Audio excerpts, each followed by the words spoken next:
솔잎에는 루틴이라는 특수 비타민이 함유되어 있다고 합니다. 그런데 이 성분이 고혈압을 예방하고 노화를 막는 데 탁월한 효과가 있는 것으로 밝혀졌습니다.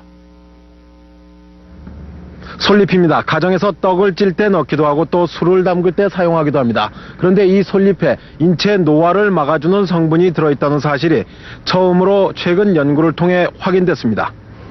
산림청 임업연구원 천연물 화학연구팀은 솔잎을 즙을 내 성분을 분석 검사해봤습니다. 검사 결과 솔잎에 들어있는 특수 비타민 P, 루틴이라는 성분이 피를 맑게 하고 모세혈관이 좁아지는 것을 억제하는 것으로 확인됐습니다.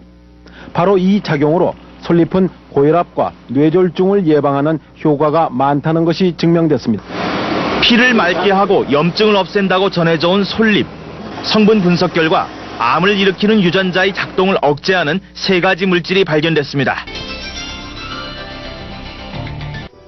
솔잎의 성분에는 비타민 A, B, B1, C, D, E, P, K 그리고 인체에서 셀비지시키지 못하는 필수 아미노산 8가지가 들어있으며 노화와 암을 예방하는 비밀 무기로까지 불리우는 베타카로틴이 들어있어 몸 밖에서 들어오는 유해 물질과 독성을 해독하고 청소하여 인체 방어력을 강화하는 데 중요한 역할을 합니다.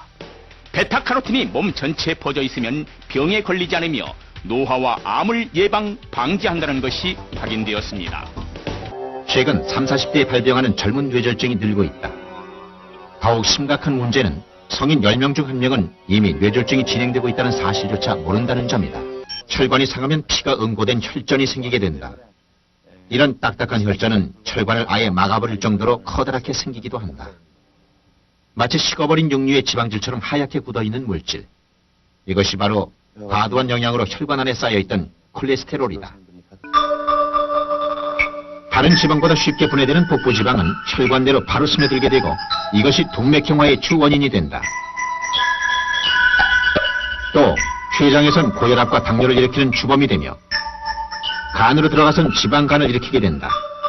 각종 성인병이 바로 이 복부지방에서 시작되는 것이다. 비만은 내장에 지방이 낀 것이다. 내장 지방은 쉽게 분해돼 지방산을 배출한다. 이렇게 배출된 지방산은 포도당 대신 세포 속으로 유입된다. 그 결과 혈액 속에는 포도당이 넘쳐 당뇨가 되는 것이다.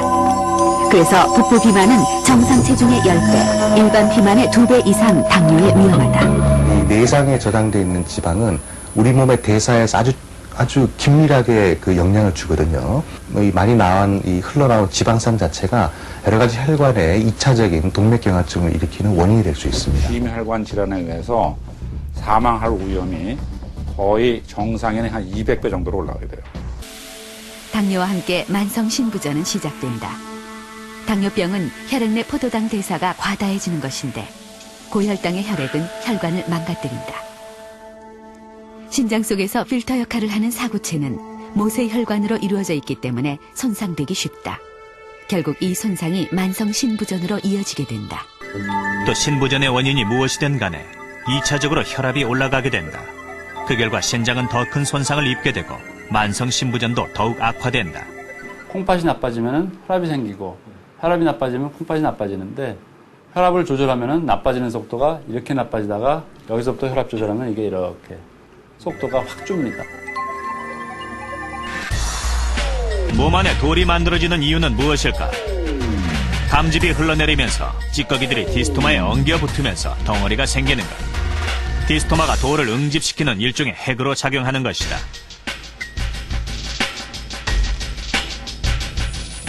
뇌졸중 증세 중 3분의 1 이상은 경동맥에서 발생한다. 경동맥이 막히면 뇌로 혈액이 제대로 공급되지 않아 뇌가 손상된다. 과거에는 뇌 혈관이 터져서 피가 나와가지고 생기는 건데 요새는 이 고지혈증을 위시한 여러 가지 이 동맥경화증이 원인이 돼서 뇌 속에 있는 혈관이 막히는 게 원인이 됩니다. 심근경색 환자의 자각 증상은 매우 늦게 찾아온다. 심장혈관이 3분의 2 이상 막힌 후에야 가슴 통증 등이 나타나기 때문이다. 환자분들 말씀 쭉 들어보면은요, 공통적인 게 있어요. 평생에 이렇게 아파 보긴 처음이다 그래요, 가슴이. 동맥경화의 주범 콜레스테롤. 콜레스테롤은 혈액 속에서 움직이는 지방이다. 이것이 과다할 경우 혈관벽에 동맥경화를 일으킨다. 혈관벽은 두꺼워지고 혈관은 점점 좁아진다. 이런 동맥경화는 아주 서서히 장기간에 거쳐 진행된다. 그러나 일단 이 부위가 터지면 불과 30분 만에 혈관을 완전히 막아 생명마저 위태롭게 만든다. 콜레스테롤을 높은 상태로 오래 방치할 경우 그 결과는 치명적이다. 우리 몸 안의 모든 혈관에 동맥경화를 유발할 수 있기 때문이다. 결국 높은 콜레스테롤은 콩팥, 다리 혈관은 물론 심장과 뇌혈관을 막아 심근경색, 뇌졸중 등 치명적인 질병을 발병시키는 것이다. 테르펜 성분이 우리 일상생활에 흔히 발견되는 황색포도상균이라든가 대장균이라든가 식중독 원인이 되는 살모넬라균의 생육을 현저하게 억제시키는 것을 발견하였습니다. 이것이 바로 우리의 건강을 위협하는 대장균. 주로 오염된 음식에 많이 기생하는 포도상구균. 그리고 식중독을 일으키는 살모넬라균의 모습. 이제 솔잎에서 추출한 테르펜을 묻힌 부분에서 어떤 변화가 일어날까요? 그 실험 결과 이것은 대장균이 자라고 있는 샬레의 모습인데요. 테르펜을 묻혀놓은 부분이 투명해진 것을 직접 확인할 수 있죠. 바로 균주가 자라지 못하고 사라진 혈관. 보이네요. 포도상균을 배양한 샬레에서도 테르펜을 묻혀놓은 곳에는 균이 자라지 못해 투명하게 변했고, 식중독의 원인이 되는 살모넬라균을 배양한 샬레에서도 마찬가지의 결과를 얻을 수 있었습니다. 균들을 이겨내는 힘이 있다는 얘기네요. 우리 몸의 해로운 균들을 없애는 솔잎의 놀라운 항균 효과. 우리의 건강을 위협하는 병원균 해주법. 이제 솔잎에서 한번 찾아볼까요?